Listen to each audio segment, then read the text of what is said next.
Praise the Lord. Praise the Lord. This is Wahid Anthony.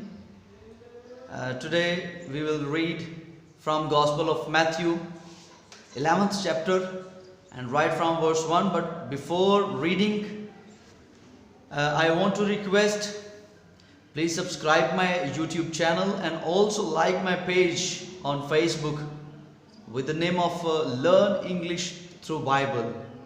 जी हाँ, अगर अभी तक मेरा चैनल सब्सक्राइब नहीं किया तो ज़रूर करें, रिक्वेस्ट है। दूसरे नंबर पे ये चीज़ है कि इन वीडियोस को ज़रूर आप शेयर करें जिससे ये दूसरे लोगों तक पहुँचे और बहुत से ऐसे बच्चे जो घर बैठ के दोनों चीज़ों को सीख पाएंगे और इंग्लिश को भी सीख जाएंगे और इसके साथ साथ उनको मौका मिलेगा कि वो थोड़ा बहुत कुछ ना कुछ खुदावंद के कलाम में से भी सीखेंगे।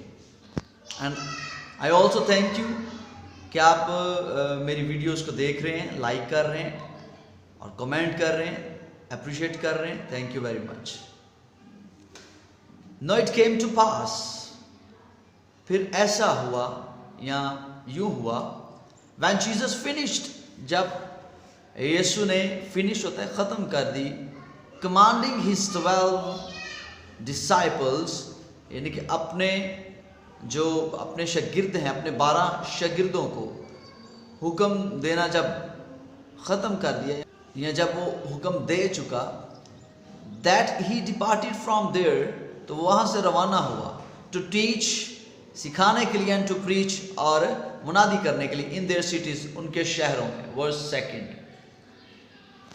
And when John had heard in prison, और जब यूहन्ना ने कैद में सुना, about the works of Christ, मसीह के कामों के बारे में, डीड्स भी हो सकता है, वर्क्स भी हो सकता है, के कामों के बारे में सुना, ही सेंट 2 of his disciples, तो उसने अपने 2 शागिर्दों को भेजा, एंड सेड टू हिम, और उससे कहा, are you the coming one, क्या तुम हो जो आने वाले तुम हो, जिसका मतलब वेट हम कर रहे थे, इंतजार कर रहे थे, जिसने आना था, क्या वो तुम ही हो? आर यू, क्या तुम हो द कमिंग वन, आने वाला? और do we look for another, या हम किसी दूसरे की राह देखें? Jesus answered and said to them, और जीसस ने, यीशु ने उनको जवाब दिया और कहा, गो, जाओ, एंड टेल जॉन, और जॉन को बताओ, यूहन्ना को बताओ, द थिंग्स, उन बातों के बारे में, विच यू हियर, जो तुम सुनते हो, एंड सी, और देखते हो, द ब्लाइंड सी, अंधे देखते हैं, एंड द लेम वॉक, लेम कहते हैं जो लंगड़े हैं, वॉक, चलते हैं, द लेपर्स आर क्लिंज्ड, जो कोढ़ी हैं वो पाक साफ हो जाते हैं, एंड द डेफ हियर, और जो बहरे हैं वो सुनते हैं, the dead are raised up, और मुर्दे जिंदा हो जाते हैं, and the poor have the gospel preached to them, और गरीबों को खुशखबरी सुनाई जाती है, एंड ब्लेस्ड इज ही, और मुबारक है वो, हु इज नॉट ऑफेंडेड, जो ठोकर नहीं खाता, बिकॉज ऑफ मी, मेरी वजह से, या ऑन अकाउंट ऑफ मी, एक ट्रांसलेशन में लिखा है who is not, who does not stumble on account of me, यानी कि जो मेरे स्वभाव से, मेरी वजह से ठोकर नहीं खाता। Verse 7, as they departed, जो ही वो रवाना हुए, Jesus began to say, यीशु ने कहना शुरू कर दिया, to the multitudes, हजूम से, concerning John, यूहन्ना के बारे में बताना शुरू कर दिया, कहना शुरू कर दिया, what did you go out into the wilderness to see? अगर इस क्वेश्चन को मैं थोड़ा सा ज़रा सादा करूं तो what to see, क्या देखने, what to see, क्या देखने, did you go, तुम गए थे, out, बाहर, into the wilderness, कहाँ पे? बियाबान में तुम क्या देखने गए थे? यहाँ अगर मैं और सादा करूं, why did you go out into the wilderness, कि तुम बियाबान में क्यों गए थे, क्या देखने गए थे? reed सरकंडे को कहते हैं, shaken by the wind, हवा से हिलते हुए, शेक होता है हिलना, और हवा से हिलते हुए सरकंडे को देखने गए थे। विंड और वाइंड दोनों के जो स्पेलिंग है सेम है। वाइंड का मतलब होता है घड़ी को चाबी देना, स्पेलिंग यही है, और विंड कहते हैं हवा को, ये नाउन है, और वाइंड जो है वो वर्ब है, वो काम है। Verse 8, but what did you go out to see, फिर तुम क्या देखने गए थे, लेकिन तुम क्या देखने गए थे? अ मैन, एक आदमी को, क्लॉथ्ड, जो मुलब्बस है, इन सॉफ्ट गारमेंट्स, जो के जिसने नरम लिबास पहना हुआ है, या एक ऐसे शख्स को आप देखने गए थे जिसने महीन लिबास पहना हुआ है। इंडीड, वाकई, those who wear soft clothing, कि जो महीन लिबास पहनते हैं, आर इन किंग्स हाउस, वो बादशाहों के घरों में होते हैं। But what did you go out to see, लेकिन तुम क्या देखने गए थे? आ प्रॉफिट, एक नबी को? यस आई से टू यू, हाँ मैं तुमको कहता हूं, and more than a profit, और एक नबी से ज्यादा, मतलब वो सिर्फ नबी नहीं था, नबी से ज्यादा। फॉर, क्योंकि, दिस इज ही, ये वो है, ऑफ whom, जिसके बारे में, इट इज रिटन, ये लिखा है, बिहोल्ड, देखो, आई सेंड माई मैसेंजर, मैं अपना पैगंबर भेजता हूं, बिफोर योर फेस का मतलब है कि तुम्हारे आगे भेजता हूं। हु विल प्रिपेयर, जो, यहां पे हु का मतलब जो, हु विल प्रिपेयर, जो तैयार करेगा, योर वे, तुम्हारा रास्ता, बिफोर यू, तुम्हारे आगे तुम्हारी राह तैयार करेगा। Assuredly, I say to you, मैं तुमसे सच सच कहता हूं, among those, उनमें से, born of women, जो औरतों से पैदा हुए, there has not risen one greater than John the Baptist, यूहन्ना इस्तबागी या यूहन्ना बपतिस्मा देने वाले से बड़ा कोई ना हुआ।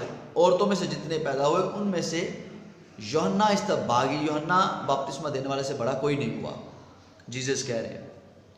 बट ही, लेकिन वो, हु इज लीस्ट, जो छोटा है, कमतर है, in the kingdom of haven, आसमान की बादशाही में, इज ग्रेटर देन ही, वो उससे भी बड़ा है, मतलब जो आसमान की बादशाही में छोटा है, सबसे छोटा, वो भी उससे बड़ा है।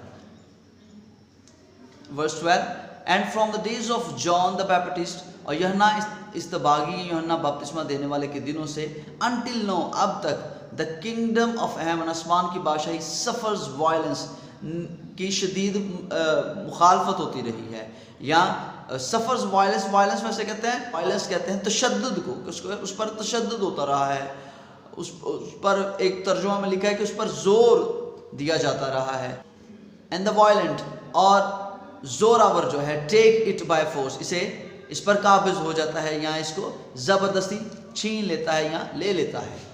फॉर ऑल द प्रॉफिट्स, क्योंकि सारे पैगंबर या नबी, एंड द लॉ, और शरीयत, प्रोफिसाइड अंटिल जॉन, यूहन्ना तक उन्होंने क्या की? प्रोफिसाई का मतलब होता है प्रोफेसी, नबूवत को कहते हैं, और प्रोफिसाइड उसी से लफ्ज़ है कि नबूवत की, या उन्होंने इसके बारे में नबूवत की। And if you are willing to receive it, और अगर तुम इस बात को तस्लीम करने के लिए राजी हो, ही इज एलिजा, एलिया को कहते हैं, तो ये एलिया है, हु इज टू कम, जो आने वाला था, मतलब एलिया के बारे में नबूवत थी कि एलिया अभी आया, क्योंकि वो जिंदा उठाया गया था। तो कहता है अगर मेरी बात मानो, अगर इसको आप यकीन करो, तो ये एलिया ही है। He who has ears to hear, वो जिसके सुनने के कान हो, लेट हिम हियर, वो सुन ले। But to what shall I liken this generation, लेकिन मैं इस जमाना के लोगों को, इस जनरेशन को, इस जमाना के लोगों को किससे तशबीह दूं? लाइकन, शैल आई लाइकन, कि मैं किससे, उनको किस तरह, किससे तशबीह दूं? इट इज़ लाइक चिल्ड्रन, ये उन बच्चों की मानता है, sitting in the market places, जो बाजारों में बैठे हैं, and calling to their companions, और अपने साथियों को पुकारते हैं, एंड सेइंग, कहते हुए, we played the flute for you, हमने तुम्हारे लिए बांसुरी बजाई, and you did not dance, और तुम ना नाचे, वी मॉर्न टू यू, और हमने तुम्हारे लिए मातम किया, and you did not lament, और तुमने छाती ना पीटी। For John came neither eating not drinking, क्योंकि यूहन्ना ना तो खाते हुए आया, ना पीते हुए आया। एंड दे से, और वो कहते हैं, ही हैज़ अ डीमन, कि उसमें तो बदरू है। The son of man came, जो सन ऑफ मैन, इब्ने आदम, केम, आया, ईटिंग एंड ड्रिंकिंग, खाते पीते आया। एंड दे से, और वो कहते हैं, लुक, देखो, आ ग्लूटन, कि वो देखो खाऊ, एक इसका मतलब वो भी होता है जो बहुत ज़्यादा खाता है, पेटू जिसको कहा जाता है, लेकिन ये खाऊ, देखो खाऊ। And a wine Bieber, drunkard को भी कहते हैं, यानी कि इसका मतलब ड्रंकर्ड भी होता है, या वाइन बीबर का मतलब होता है शराबी, कि शराब पीने वाला देखो, खाने वाला देखो। A friend of tax collectors and sinners, महसूल लेने वालों का और गुनहगारों का दोस्त। But wisdom is justified by her children, लेकिन जो हिकमत है, विजडम कहते हैं हिकमत को, इज जस्टिफाइड, एक जगह पे लिखा है विंडिकेटेड, इज विंडिकेटेड या जस्टिफाइड, रास्त ठहरती है, बाय हर चिल्ड्रन। अब एक जगह पे लिखा है बाय हर डीड्स, कि अपने कामों से रास्ता ठहरती है।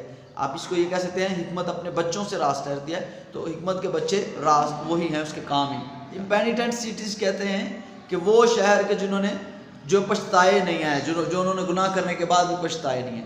Then he began to rebuke, फिर उसने, रिब्यूक होता है डांटना, झिड़कना, बुरा भला कहना। उसने देन ही बिगेन, उसने शुरू किया टू रिब्यूक, डांटना या झिड़कना। Then he began to rebuke, उसने मलामत करना शुरू किया द सिटीज, शहरों को, in which most of his mighty works, जिसमें से ज्यादा बड़े जो उसके काम थे, हैड बीन डन, उन शहरों में किए गए थे। Because they did not repent, क्योंकि वो नहीं पछताए। मतलब उनमें इतने बड़े काम हुए, इतने मौजे हुए, इसके बावजूद भी वो पछताए नहीं है। वो टू यू, तुम पर अफसोस। कोरेजन, कोरेजन भी एक कस्बा था, एक कोरेजन, खराजीन तुझ पर अफसोस। वो टू यू बैतसिदा, बैतसिदा तुझ पर अफसोस। For if the mighty works, क्योंकि ये बड़े काम विच वर डन इन यू, जो तुम में किए गए, had been done in Tyre and Sidon, अगर ये सौर और सिदा में किए जाते, दे वुड हैव रिपेंटेड, तो वो उन्होंने तौबा कर ली होती, लॉन्ग गो, बहुत पहले, इन सैकक्लॉथ, टाट ओढ़कर, एंड एशिज, और राख डाल के। बट आई से टू यू, लेकिन मैं तुमको कहता हूँ, it will be more tolerable, कि ज्यादा काबिल बर्दाश्त होगा, फॉर टायर यानी कि सौर, एंड सिदोन और सिदा के लिए, in the day of judgment, अदालत के दिन, देन फॉर यू, तुम्हारे निस्बत, तुमसे ज्यादा उनका हाल काबिल बर्दाश्त होगा। एंड यू, और तुम, Capernaum, Capernaum, who are exalted to heaven, जो आसमान पर बुलंद किए जाते हो, विल बी ब्रॉट डाउन, तुम नीचे किए जाओगे, टू हेड्स, कहाँ पे, पताल में तुम फेंके जाओगे या डाले जाओगे। For if the mighty works, क्योंकि अगर ये बड़े काम विच वर डन इन यू, जो तुम में किए गए, had been done in Sidon, और अगर ये सदूम में किए जाते, it would have remained until this day, तो ये आज के दिन भी रहता। बट आई से टू यू, यहाँ पे एक स्ट्रक्चर है, वुड हैव, 2 दफा इस्तेमाल हुआ, ये कि काम हुआ नहीं है, होता। ठीक है, ये आपको लेक्चर यूट्यूब पे मिलेगा। बट आई से टू यू, लेकिन मैं तुमको कहता that it shall be more tolerable, ज्यादा काबिल बर्दाश्त होगा, for the land of Sodom, सदूम के इलाके के लिए, in the day of judgment, अदालत के दिन, देन फॉर यू, तुम्हारी निस्बत या तुमसे ज्यादा उनका हाल काबिल बर्दाश्त होगा। एट दैट टाइम, उस वक्त, Jesus answered and said, Jesus ने कहा, जवाब दिया और कहा, आई थैंक यू, मैं शुक्र करता हूँ, फादर, ए बाप, मैं तेरा शुक्र करता हूँ, Lord of heavens and earth, आसमान और जमीन के मालिक, that you have hidden these things, कि तुमने ये चीजें छुपाई हैं, फ्रॉम द वाइस, अक्लमंदों से, एंड प्रूडेंट, और दनाओं से, या दनाओं या अक्लमंदों से, एक ही इनका मतलब है तकरीबन, ये छुपाई हैं, and have revealed them to babes, और बच्चों पर जाहिर की हैं। रिवील मतलब होता है जाहिर कर देना। ये प्रेजेंट परफेक्ट टेंस है, हैज, हैव और थर्ड फॉर्म लगी, जब काम मुकम्मल हो जाता है। Even so father, far so it seemed good in your side, क्योंकि ए बाप, ये तेरी नजर में, तुझे ये भला लगा। हाँ बाप, तेरी खुशी यही थी, या तेरी नजर में ये भला था। All things have been delivered, अब ये प्रेजेंट परफेक्ट का पैसिव, हैव के साथ बीन लग गया और आगे थर्ड फॉर्म। ऑल थिंग्स, सारी चीजें, हैव बीन डिलीवर्ड, दी गई हैं, या स्पुर्द की गई हैं, या सौंपी गई हैं, टू मी, मुझे, बाय माई फादर, मेरे बाप से, या मेरे बाप ने मुझे दे दी हैं। एंड नो वन नोज, और कोई नहीं जानता, द सन, बेटे को, एक्सेप्ट द फादर, बाप के सिवा, एक्सेप्ट का मतलब भाई यहाँ पे सिवा, नॉर डज एनीवन नो, और कोई नहीं जानता, द फादर, बाप को, एक्सेप्ट द सन, बेटे के सिवा, एंड द वन, और उसके, टू whom, जिस पर, the son wills to reveal him, जिस पर बेटा जाहिर करना चाहे। कम टू मी, मेरे पास आओ, ऑल यू, तुम सब, who labor, मेहनत कशो, मेहनत करने वालों, मेरे पास आओ, एंड आर हैवी लेडन, और बोझ से दबे हुए, जिन्होंने बोझ उठाया, मेरे पास आओ, I will give you rest, मैं तुम्हें आराम दूंगा। Take my yoke upon you, मेरा जुआ अपने ऊपर ले लो एंड लर्न फ्रॉम मी, और मुझसे सीखो, फॉर आई एम जेंटल, क्योंकि मैं हलीम हूँ, एंड लॉली इन हार्ट, और दिल का फरोतन हूँ, and you will find rest for your souls, और तुम अपनी जानों के लिए आराम पाओगे, for my yoke is easy, क्योंकि मेरा जुआ मुलायम है या हल्का है, and my burden is light, और मेरा बोझ जो है वो हल्का है। मेरा जुआ मुलायम है, यहाँ ईजी वैसे आसान को कहते हैं, जुआ जो यहाँ पे डाला जाता है, and my burden is light, और मेरा बोझ क्या है, हल्का है। आई होप आज की रीडिंग से आपको बरकत मिली होगी, and you also have learn different vocabulary भी सीखी होगी आपने, और स्ट्रक्चर्स भी सीखे होंगे। If you have any question you may ask in comment section, और इस वीडियो को ज़रूर लाइक करें, शेयर करें। Thank you very much, God bless you.